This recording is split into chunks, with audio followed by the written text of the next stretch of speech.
Nah, kita lanjut ya teman-teman. Materi bahasa Sunda. Aksara Sunda. Menurut catatan sejarah, aksara ini telah dipakai oleh orang Sunda dari abad ke-14 sampai abad ke-18.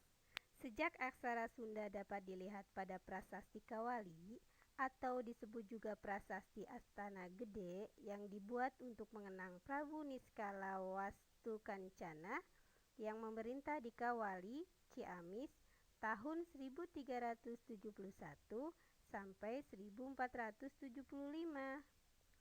Aksara Sunda berjumlah 32 buah, terdiri atas 7 aksara suara atau vokal A, E, I, O, U, E, U, dan 23 aksara ngalagena atau konsonan Kagaa, Cajanya, Tadana, Pabama, Yarala, Wasaha, Fa, Ka, Sa, Za.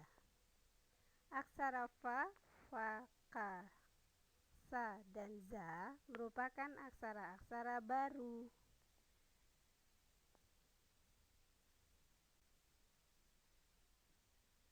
Sampai di sini dulu ya teman-teman. Semangat terus dalam belajar. Ya, kita budayakan untuk selalu cuci tangan setelah beraktivitas dan jangan lupa gunakan masker ketika kalian berpergian.